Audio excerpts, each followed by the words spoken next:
Hi, everybody. Happy Monday. We have a nice and intimate group tonight. We understand that everybody is probably extremely exhausted from this weekend's events, and some may be at workshops, but we're happy to share with those who could make the time tonight. So let's see. I don't know who might, maybe I can just open. Oh, Kai, there, you showed your face. Would you be willing to pray to open up tonight? Sure. Thank you. Please join me in prayer. Good evening, Heavenly Parents. We're all here today after a very successful event and weekend, and there's still workshops going on as we are gathered here, and I'm very grateful to be part of such a wonderful movement with all this effort done with your guidance and with your parents' love and everything. I am so grateful to continue and to understand more about your will and your intention, and be able to grow as individuals, to grow as a movement, as a community. And I know we have a great future ahead of us. We have such great potential to have a great impact in the world. I'm already starting to see such impacts, and know that you see so much more in us as well. And I pray that this Empower Hour can be impactful for everyone who's joining. And yeah, we'll see what's next. Thank you so much. And I pray all this in my name. Aju. Thank you, Kai. Thank you, everyone, for coming tonight. So Ginny is leading a 7-day workshop. So I'm going to do Hindike. I'm sorry it's not in a beautiful PowerPoint like when Janelle does it, but this is what you got.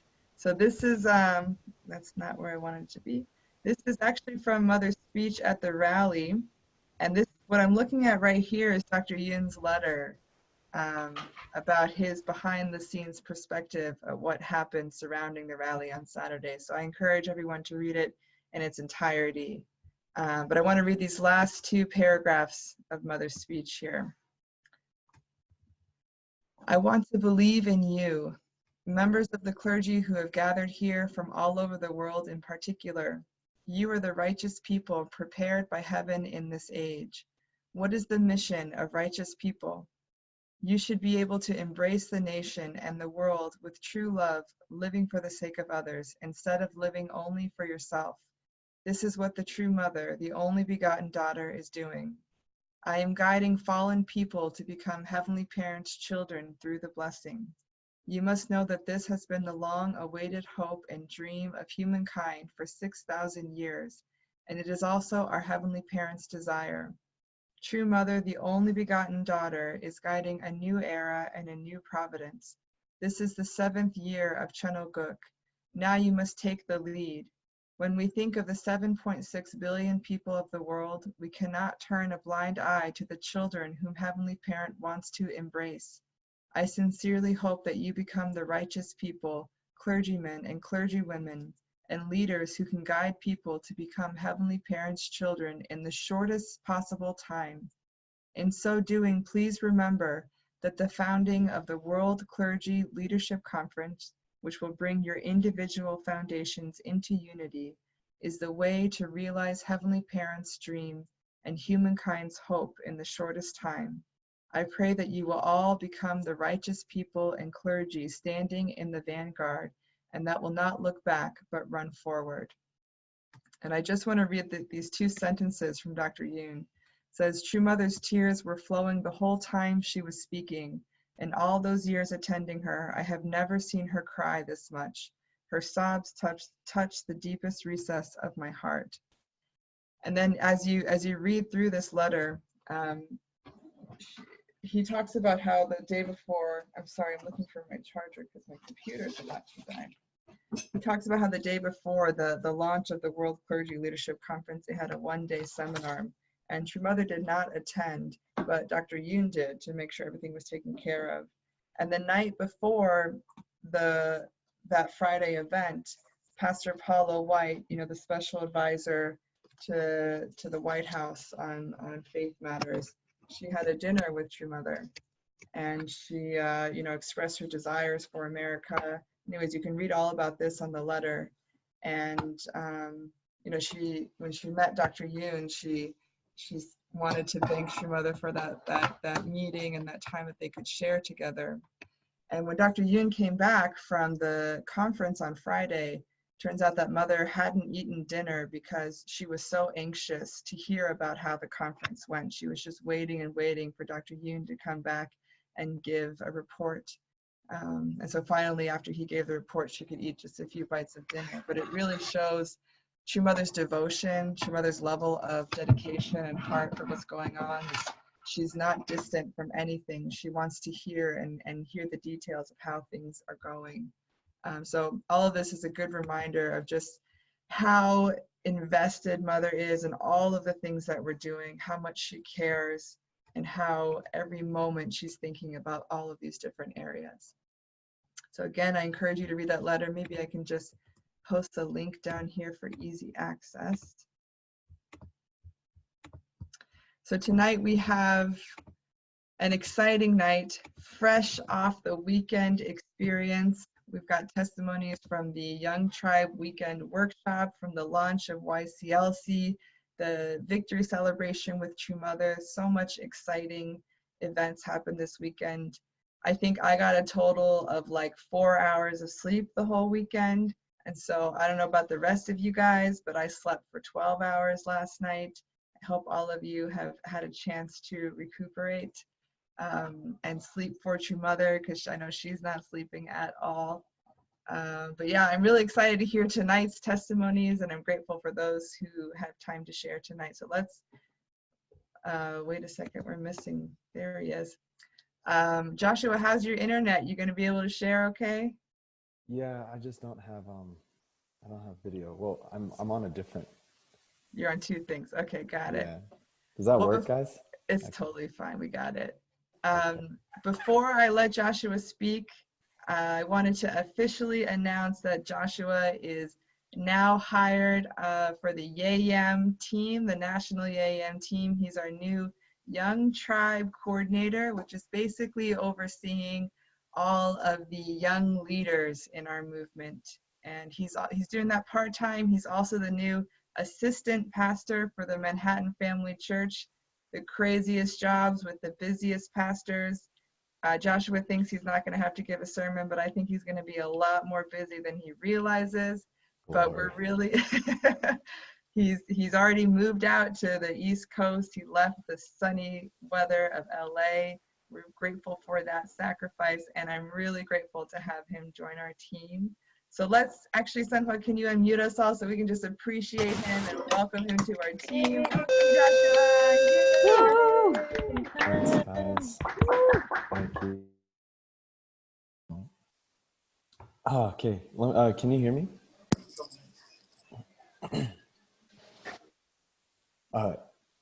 Can you hear me? Yes, we can hear you. Okay. Oh man, my experience. Oh boy. So I was asked to share a little bit about well, first of all, thank you everybody. I appreciate that. And yeah, I was asked to share a little bit about my insights or my experience with the rally. And it's weird because for like the last, I don't know how long it's been since the rally, but whenever like I was at the Harlem Church Center yesterday and we were trying to talk about it, and all I could do was laugh the entire time, because I was just like, my mind was like, did we really do what we just did? Or like, it was just all so crazy. And I know each and every person on this call was involved in that in some shape or form, whether, even if you weren't there, just like offering the junk song to make it happen. But for all those that were there, you know how crazy it was. I guess I just wanted to speak on two things, like what happened during the rally and what it like showed me in terms of where we're going, and then also just a little bit about what happened at the victory celebration the day after with True Mother, that also showed like I felt like was God showing us that we are doing something really, really good here. And yeah, so as many of you guys may know, or for those that do not, when we first started, like when we first got there at the event, we couldn't get in, which was like already like it was crazy. But then even when we got in, like we immediately had to try to do our practice, and like it was this big mess. It was like this big mess, and then we were stuck kind of like in traffic trying to get into our seats. And then we finally, it took like, I think it must have taken like an hour to get everybody into the seats. And then even then, once we got people, and then people started coming into the event, and Prudential had accidentally printed out tickets to the seats that we were in. So we were 800 youth at this point, or 757 or something. We were kind of just like telling people they have to move, and telling these kids and that they have to move here, move there, and people had to give up their seats. And I know like we didn't have water at one point, and even lunch was hard to get out. And at one point we were like, okay, well, we got to move people. And then we started shifting people around to different locations and spreading them out. And then we realized that there was like some empty seats in the audience, and we felt like, oh, we was like, no, we can't let this happen. So even then, and I know we were urged to, from our leadership, is like, we got to move and fill out these seats and make sure that when True Mother comes in, that she can just see an entirely packed out house. Because at that point we were behind the screen. And yeah, so all the kids like got up again, and like we just like running this way and that way, and then getting people seated. And it was all like this crazy thing. And then later that night, and at first I was just like, oh man, oh, this is like all this is happening. But then once True Mother got on stage, and like she did what she did, and hearing her words, like it was, first of all, there was a huge comfort, but then there was also like why did we have to do that? Like, why did we I know we had to push the kids like really, really hard. And even the leaders were like, man, like we're really pushing them too hard. Yeah, at the end of the night, we were talking as leaders, and it was like, and someone mentioned that like how in history for God to claim victory over anything, he has to put people through an indemnity course. And the way he does that is first he moves them out of their homeland and brings them somewhere else. And to me, like I felt like, and I know it seems kind of ultra spiritual, but it's not really. Like I saw what we did at the event.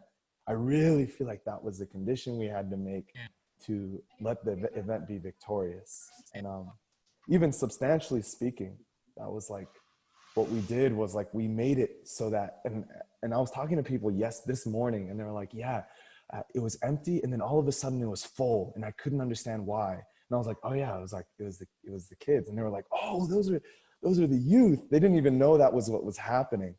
And it's like even substantially, like the stadium was full because our efforts in that manner.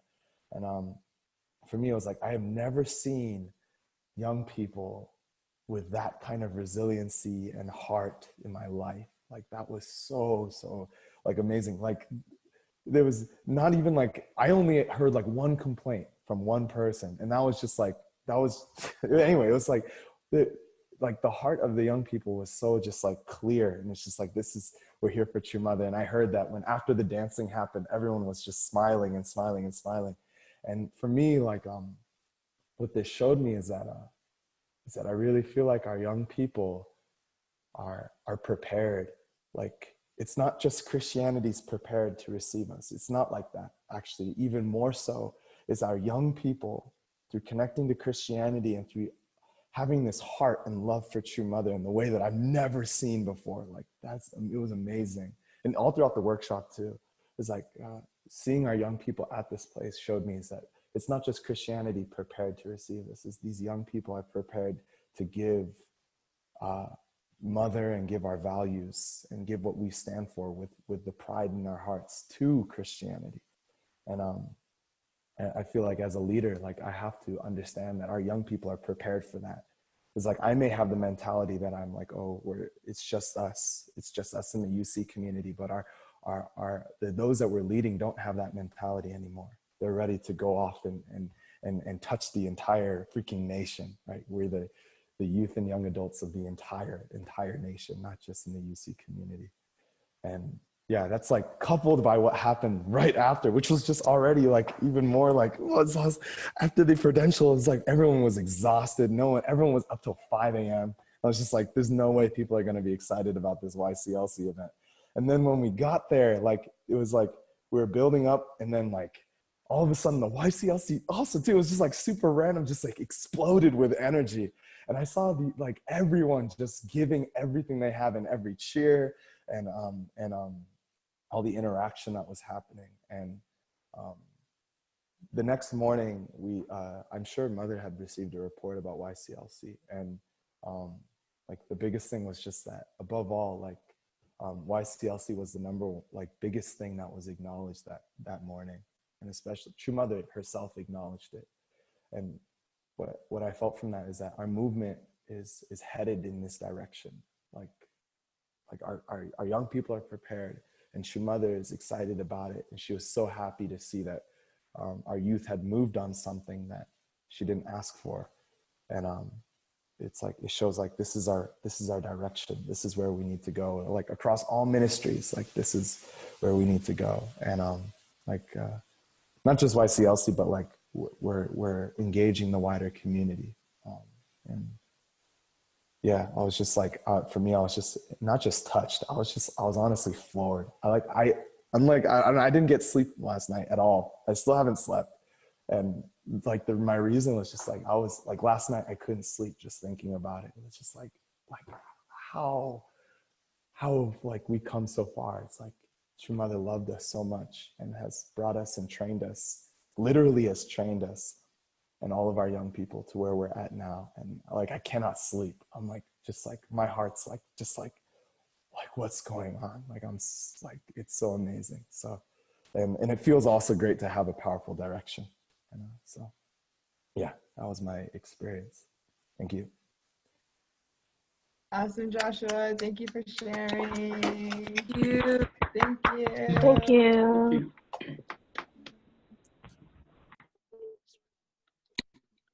Okay. Yeah, so Joshua was co-leading that weekend Young Tribe program with me. It was a real blessing. You know, I'm so grateful to have him as a part of our team now, and he really brings such a clear sense of heart and excitement and power behind everything he's doing. So you guys can look forward to hearing from him more.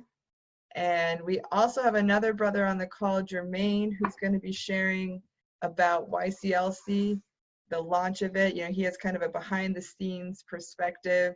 He was working with the young clergy, meeting with people and helping to lead the whole event. So Jermaine, why don't you share your experience and insights with us tonight?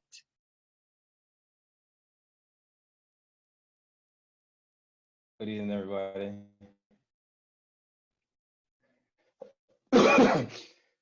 So this was the first time I got to be very, I would say, emotionally invested inside of one of the bigger rallies, even though mine was just a smaller subsection of the rally. Nonetheless, like I felt as though like everything that went on, I felt like a very sincere connection to it, more so than I ever had before. And I appreciated it for that matter more than I ever had before. But also I really felt like this rally more than any other rally was like a true victory, you know, for true parents, for every single unificationist, for every single Christian. Like providentially, it was just massive. I was talking to somebody and we were comparing like Nassau, you know, which I think was about a year ago, like almost a year ago or something like that, to this rally. And if you were at Nassau and you were at this one, you could probably feel the difference in like warmth of just the room. When I was at Nassau, not just like the weather outside, like actually the entire stadium felt very cold. And one thing I remember like being very frustrated about at Nassau was how True Mother was received, you know, by the entire stadium. I saw people clapping, like, you know, and screaming at the top of their lungs for like Hezekiah Walker, Bishop Noel Jones. But True Mother stepped out onto the stage and it was like, you know, almost like a lack of true, sincere appreciation. And from our perspective, that's got to be painful because we know who True Mother is, you know. She's in the position, you know, of the Messiah, coming into a stadium. And imagine if people actually truly understood that, what type of roar they would make, you know? Prophet Radabebe like shared about how when the people of Africa, they received True Mother, you know, they sat in the cold, blistering rain and waited from 3 a.m. until 2 p.m. and waited for Mother. Second off, when she came in, it sounded like the Colosseum back in the day when people were being hunted down by lions and people were screaming and roaring to see True Mother. And Damian Dunkley kind of shared about how he wanted that same type of roar and energy when True Mother walked in this time. And I felt like it was very successful to that extent. Like I saw Bishop Noah Jones walk out and I saw, you know, the excitement that people showed for him. And I felt as though I felt the equal or even greater excitement when he announced that True Mother was coming out and when she actually came out. And there was just such an amazing warmth inside of the entire place. And I'm just amazed by it all. But probably a controversial thing that I want to share is that I sincerely believe that for this big rally, as amazing as the big rally was, I do believe that the YCLC launch was more significant as a victory. And I think that True Mother would agree. And I want to share a quote from the second president of the United States, John Adams, which if you know me, you know I love this guy. And this is puts in perspective a little bit. If you can't hear it, I'll copy and paste it into the chat afterwards. So he says, I must study politics and war, that our sons may have the liberty to study mathematics and philosophy. Our sons ought to study mathematics and philosophy, geography, natural history and naval architecture, navigation, commerce, and agriculture in order to give their children a right to study painting, poetry, music, architecture, statuary, tapestry, and porcelain. And to what I'm getting at here is that I think everyone on the call is probably second generation, or you know, or at least you know the situation of first generation and the situation of true parents. And every time I look at a first generation's testimony, they're kind of like John Adams, who was one of the founding forefathers, right? That had to study politics and war. In order for our country to even be established, that there would be something for their sons to study and daughters to study. And I look at True Mother, I look at True Father, I look at all the first generation who gave up absolutely everything.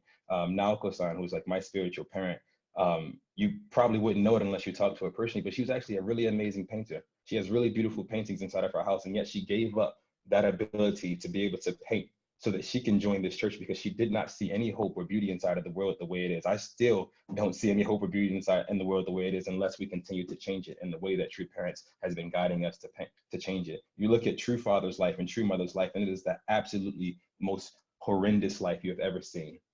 It's a life that no one would want to live. And that's why it brings me such frustration when someone can look at True Parents and say, wow, these people, you know, fly on private jets, or they own a helicopter, or they have a mansion. It's like, do you have any idea that though they have all these things, which probably makes it worse, they never get an opportunity to actually enjoy it because they're too caught up in building a better world for you, though they never met you in their lives, right?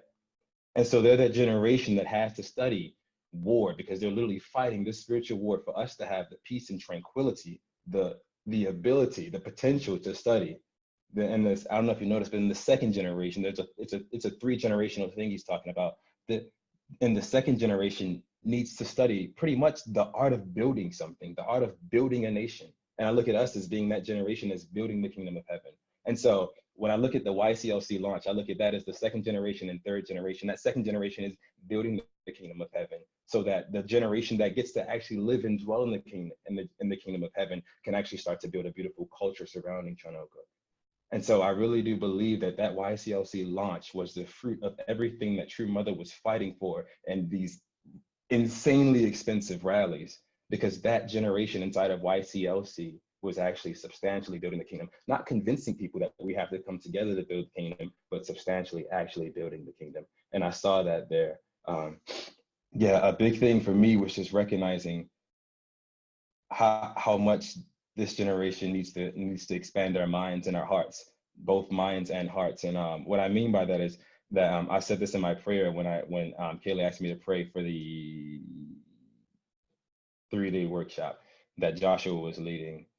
And I prayed about wanting to expand my heart to actually love the brothers and sisters in Christianity. Though I come from Christianity, I've always found it very, very difficult to appreciate and love Christians. And if you spend any time hanging around any of the ACLC pastors and the pastors they connect to, you may notice like they have like an entire separate, like very exclusive language they speak, you know? And that, to me, that language they speak in particular, I won't go into too many details about it. It's very off-putting to me in many ways. It's very off-putting to me because I know that they do it on purpose because they feel very comfortable and confident, you know, in what they understand about the Bible. And they can get into a very narrow-minded way. And though they have a serious love for Jesus Christ, and I think we need to inherit that from them, you know, it's like there's like this serious block for us to be able to offer our hearts and offer true parents to them. But I looked out at the YCLC launch, and I saw all these amazing, beautiful second generation and all the Christians that have been invited into that place. And I felt like this opening was happening, like this gateway was opening in the hearts of every single person there, whether they were Unification Church member or they were Christian members. Everyone was there just really receiving and embracing. And I tried my best to like say, you know, like some hard-hitting things inside of my speech on purpose, you know, because I felt like the young generation is the generation to receive it. If I'm going to say it anywhere, it's going to be inside of that place. And I had a few people who were of the Christian audience come up to me and say like, man, some of the things you said was hard to receive, but I felt like it was exactly what we needed to hear. And I felt like that was just a true, sincere victory. A true, sincere victory that definitely needed to happen and needed to be claimed. The second thing I feel like we need is we definitely need continue to educate ourselves about biblical teachings and also about true parents' teachings, not so much that we can stand in pulpits and preach, but so that we can actually live them just a little bit better, yeah. Good. Man, I don't know. Yeah, I'm sorry. I'm just like emotionally blown away. I'm trying to like find my footing and speak. Kaeleigh like messaged me a long time ago about this, talking about here, but I was in my mind after that YCLC launch, I was on vacation already. So, but nonetheless, yeah, I thought YCLC launch was a really beautiful, powerful victory, and not just simply because of the people who were on the stage, but because of every single person who showed up. And I don't mean just physically in the building. There were so many people who went out mobilizing. The story that I shared on stage about the mobilizers, that was a real story, and that wasn't the only story of its kind. They really gave their hearts 100%. And even Desmond and Ed, the two Christian pastors who were on the core team, they recognized themselves vocally, that whoever the mobilizers were, they didn't even know who they were. They said that whoever they are, this rally wouldn't have happened without them. They recognized that it was because of the youth of FFWPU that such an event could even take place, and that they were invited to do something greater than that, take part in something greater than they had ever or would have ever been able to take part in had they just simply lived their lives apart from the movement of true parents. So yeah, glad to have been a part of it. And that's a portion of my experience. Awesome. Thank you, Jermaine. Let's give him a round of applause. Thank you. Thank you. Thank you. Yeah, okay. Great insights. You can feel the energy from both of these brothers. Like, I think we're all still digesting it just a bit. I wrote this long email to Reverend Dunkley this morning, and I just got a text from him. He said, "Thank you for your email. I'm still trying to read through it." Which just means I had a lot of insights to share about what went down this weekend. And yeah, so the other points that I want to add,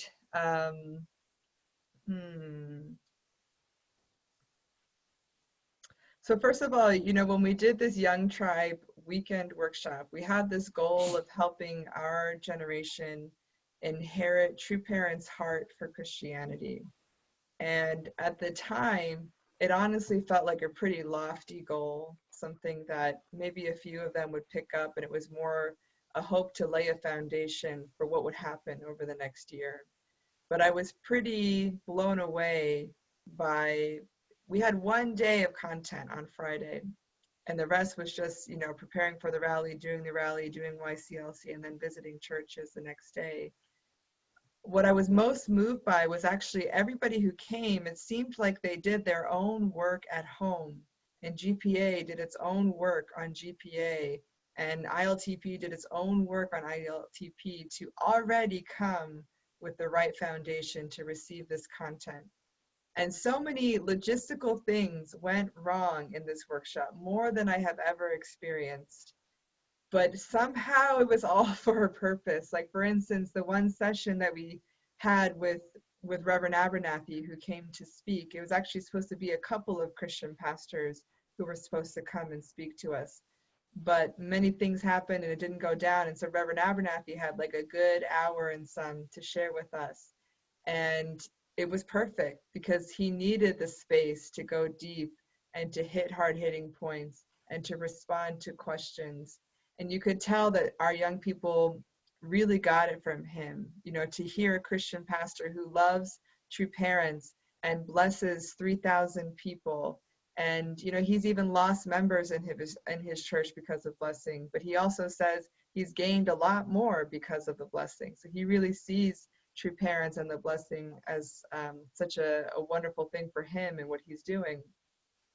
So things like that happening, and then being able to share about the exciting things happening in the Providence and being connected to that. You can feel like the energy from our young people.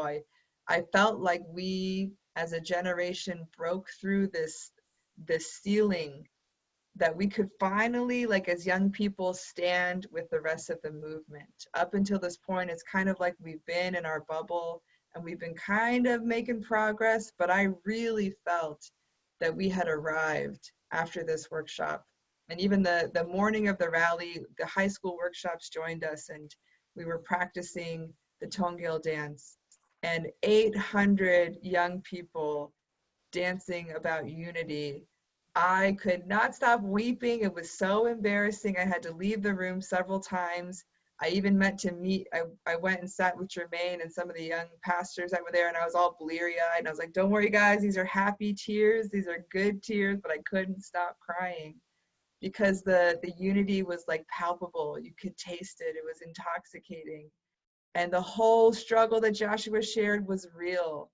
I mean, it was real, it was painful. It wasn't just that, you know, people were kindly asking us, hey, this is our seat, we have a ticket. People were angry and upset that we were sitting in our seat. So these cute little high schoolers are getting yelled at by these random people, you know, and they're just doing what they're told. And so then we sat behind the screen, which means you can't see a thing for a while. Anyways, it's just like, we put those kids through hell. We put everybody through hell. But it was kind of like our test of faith in that moment to be able to lay this cosmic level foundation of faith. And we came out victorious in the end. And to add on to, you know, the YCLC launch, what I saw, I was less concerned about guests that came. And we had between 100 and 150 guests who came out of the 600 who were present, which is beautiful and amazing. But I was more concerned about our generation, and especially the older second generation who came, who aren't a part of the workshop. You know, they have young families or they're working professionals. And I could see that they saw hope in what this was. They could be proud of this. They could feel comfortable to bring their friends to this. They saw a pathway for people in their life. And that is beautiful. And even, I gotta read you guys this testimony. I don't know if Olga is on the call tonight, but she sent me this message that I just gotta read. It says, she says, just wanted to, so Olga shared on one of our recent calls about doing YCLC mobilization and reaching out to Orthodox pastors and the challenge of that. And just wanted to read her reflection. She said, just wanted to say thank you all and thank you God for YCLC.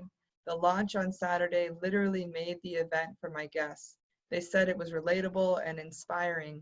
My Russian friend said that she never saw people sparkling so much from the inside.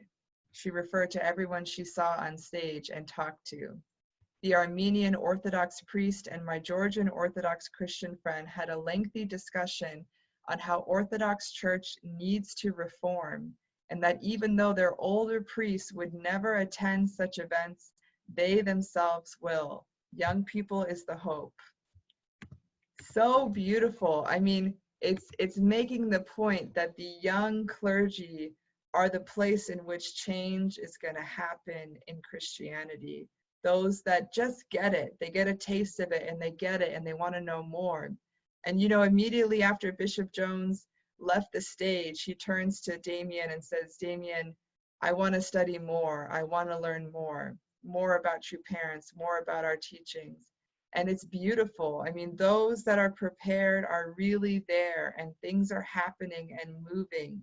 And at the victory celebration on Sunday, like Joshua mentioned, he didn't tell you the hard details, which was, you know, there's about 200 leaders in this small room. We're at tables at East Garden.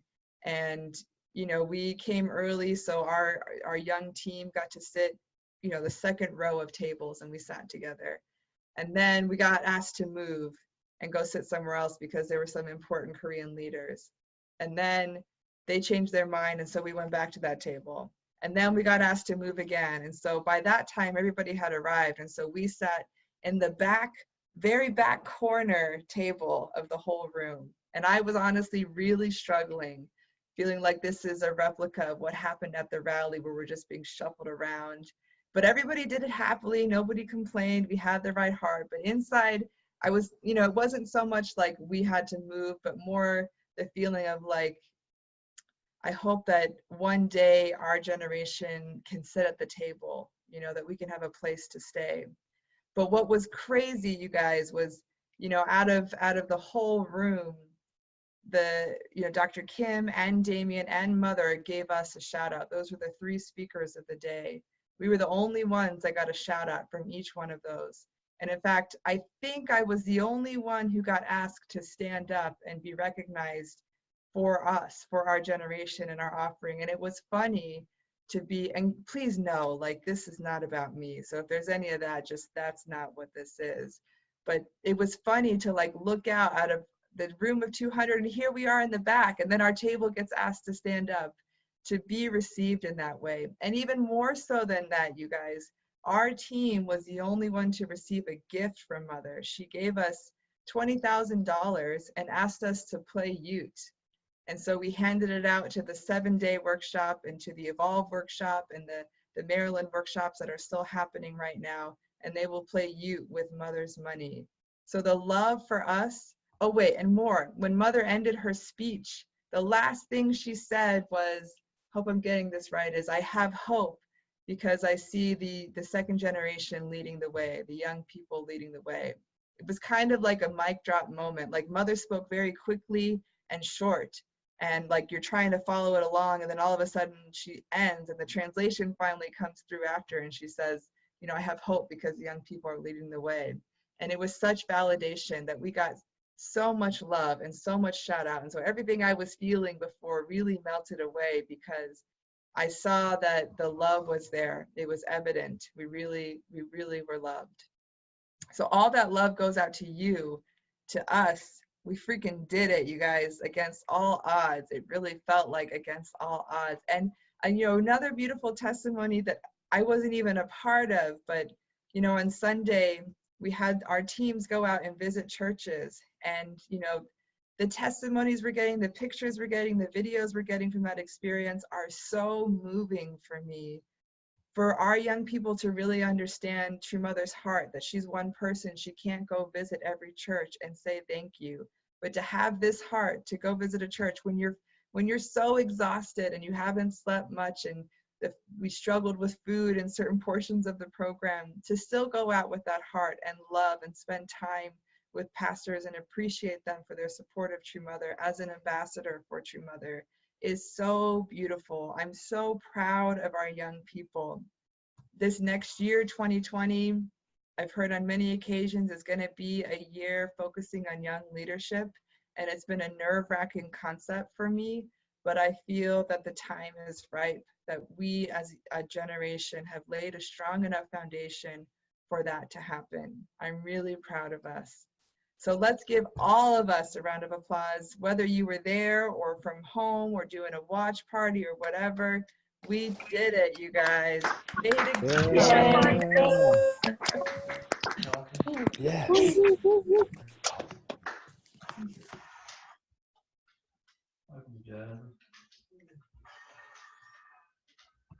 That's all I got. Does anybody, you know, it's a pretty small call. Does anybody have any questions or something they feel like needs to be added to the conversation? Sunhwa, you got anything? My behind the scenes hardworking admin. Oh gosh. Yeah, I just feel so grateful. I think, anyways, for me personally, this has been the biggest team I've worked on. And to be able to experience like the amount of communication and the amount of like give and take you have to have in order for something to succeed like this, right? I think that's like really, it was so valuable for me to see and to grow and learn from. Um, because I think that's really ultimately like how we're going to be successful is like only by working together. And you know and to have to like be forced to um not even forced, but just like that the only way to have something this huge work, you have to like let go of your concepts, and you have to let go of like what you think is the right way, and it has to be like just a it has to be through teamwork. I think that's like the in terms of like working behind the scenes and with a huge logistics team and really wanting to make things go smooth. That's like I think that was like the biggest, almost like manifestation of God and of kind of what's to come, like in 2020, what we'll have to do in order to, you know, through like YCLC and through all these different activities that we're going to be focusing on, that's going to be the heart of it, is to be able to love and communicate and have give and take with every single person. And yeah, so that's just what comes up for me right now, is just feeling very grateful for that and for the team that has worked tirelessly on this. And yeah. Awesome. Thank you, Sunhwa. So I know a lot of you were there. You probably have your own personal insights, but I encourage you to share that with others, especially to those who couldn't be there. One extra takeaway for me, actually more of like a missing piece for me, is that what I feel is like we united all of these strong young people, and that this group is finally 100% united. In the past we were kind of divided by youth ministry and CARP and young adult ministry and all this kind of stuff. It was very separate. I don't feel that anymore. I feel we have that unity, but I couldn't help but still feel like there was a group missing, the group that I come from, which is those who don't really relate to true parents so much, who don't relate to things that come from headquarters, who really struggle, who feel like they're on the outside and the fringe. They still have faith, they're still involved in ministry, but they have so much pain that it's too hard to give your heart and trust and hope again because of past experiences. And I felt that voice and that group was missing. But for those of us who are here and we feel united with true parents and feel confident about where we're going, if we're in the able position, what is able supposed to do with our kin brothers, sisters? We're supposed to give everything to them. We're supposed to give our blessing to them, give everything we've received with an unconditional heart to our brothers and sisters. So I say that to all of us, to know that this is also our responsibility as we reach out to our Christian brothers and sisters. It's also our responsibility to take care of our brothers and sisters within our church that have hurt and pain. As we receive true mother's love and true parents' love and feel inspired, we have to take care of them and bring them into the family, because I don't want to lose a single person. I don't want to lose a single brother or sister. And there is chance for hope. There is chance for rebirth. I feel it right now. The time is ripe, through the unity of Dr. Kim and Damien with True Mother. This is the time where trust can be rebuilt again. So maybe that's what we can end on tonight, with this kind of, let's go out, yes, but let's also bring our brothers and sisters with us, because we want to be one total family. Can't forget a single person. So thank you, everybody. I love you. I'm so grateful. Thanks for making the time tonight. Let's close in prayer here. I can close us out. Oh, Sunhwa has a suggestion. Do you want to lead? You want to lead it, Sunhwa?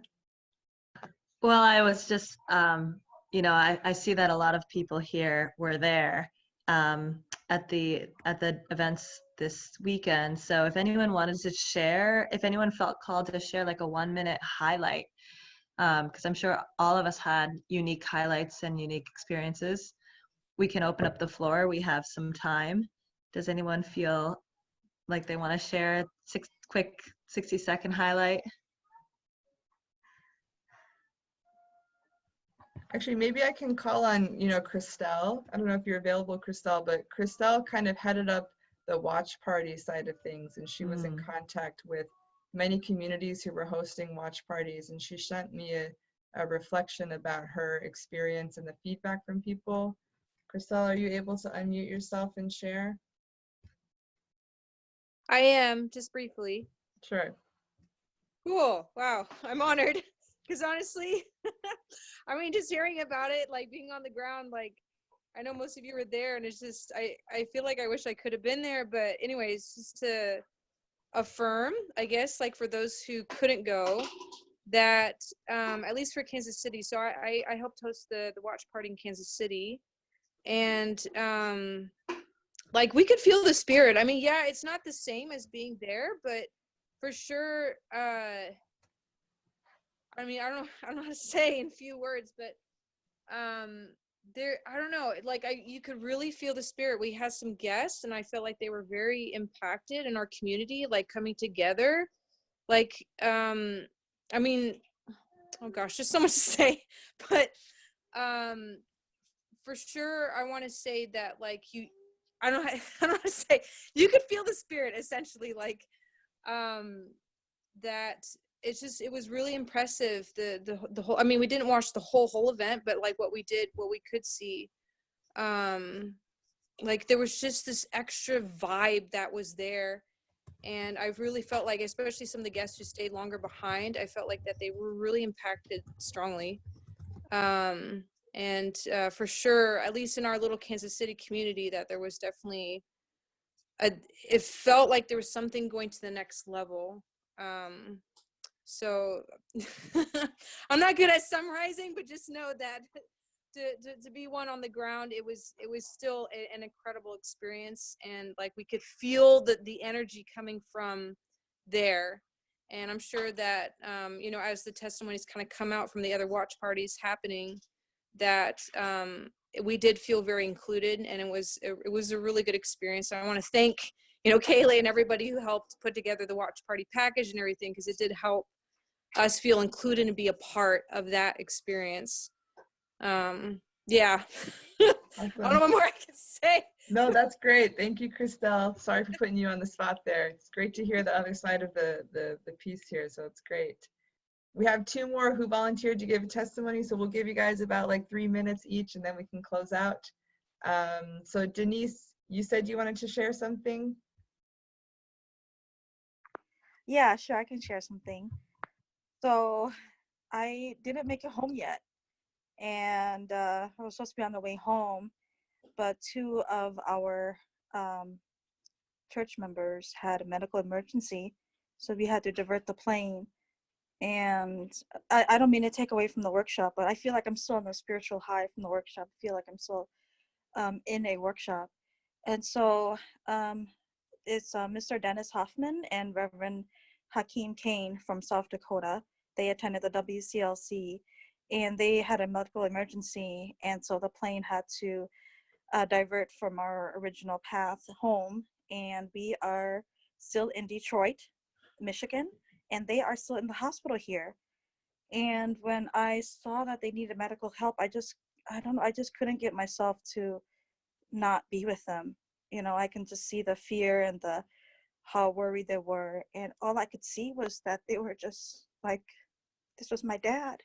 I would just be there just for him, and all I can do is just see them as like my parents and like my family, right? And I couldn't leave them, so I chose not to go home so that I can be here with them. And it's just been, yeah, it's I'm kind of sad not to be home, but I'm also happy that God is happy at the same time, because they're still family. And this has been a test of how I can really still have peace in myself with me, and how I can still practice it no matter my situation. So I don't know when I can be home. I may not be home tomorrow. I may not be home on New Year's Day to be with my family, but and I thought that my husband would be very upset, but when I called him and told him the situation, he was just okay with it, and that was also very comforting. And I feel like I'm in the right place. And luckily, Joshua helped me connect with some families here. So I'm at August and Chio's house. Finally was able to um, get a shower in and be able to sleep in a bed tonight. And also Pastor David Casboll was able to pick me up and also visited these two brothers that are still at the hospital here. And it really just feels like family. And I'm just happy that everyone can be so supportive and help each other, and to really put that peace starts with me into practice. So I just wanted to mention that and say thank you for everyone for all of their love and support. Wow, Denise, what a situation. Wow, thank you so much for still sacrificing more, even though I know you're so exhausted, and really taking care of our brothers. Thank you so much. Thank you for sharing. We send our prayers to those brothers for their healing, absolutely. Yes, please pray for them. Thank you. Yeah. Okay, and Josue, you said you also had something to share? I can share. Yeah. That's right. Boy, almost started tearing up with Denny's testimony.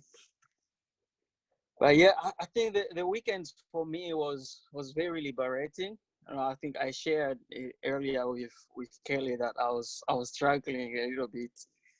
But I think the events were so liberating, and more especially the YSP. I felt a lot of love, and just a warm heart in the room. Everybody was just so excited, and that was just very inspiring for me.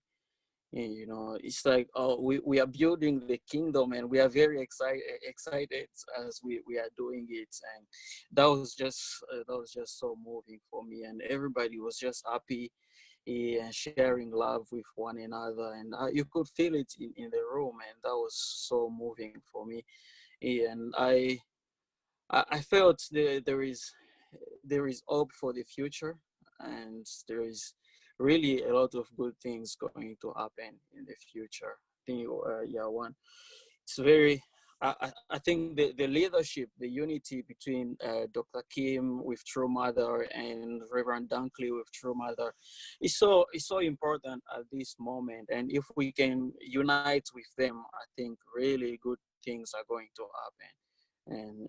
And I just felt that during the YSC event, but also the Peace Start With Me rally. It was amazing. It was amazing. That was the first time that Mother cried, and I felt that was so personal to her. During the rally, of course, and that felt so personal. Oh, and everybody was just paying so much attention, was so connected to what was going on in the moment. In the past, I sat next to people who did not pay attention to what she was saying, but this time I sat next to some Christian guests, and they were really paying attention. And when she started tearing up, and you could see that they are really connected, and I felt that was really good and hopeful. Oh, so yeah, I'm grateful and excited for the new year and what we can accomplish together. Okay, thank you. Thank you, Jose. Thank you. All right, so now I'm going to close us out in prayer. I know probably many more of you have testimony, but we will respect the time. So thank you for being here. Thank you for being a part of it and giving your heart. And thank you for those who spontaneously shared their testimonies tonight. We're grateful to hear from you. So let's please join in prayer. Most beloved Heavenly Parent, just want to thank you and offer up all that happened this weekend, Heavenly Parent. It's been a whirlwind, but to know how happy Mother is with what transpired this weekend is so comforting, Heavenly Parent. And I pray that as we, as a generation, we're moving forward and figuring out our place of contribution and in the providence and taking ownership. I really pray that we can stay aligned with you and with our true parents and our leadership, Heavenly Parent.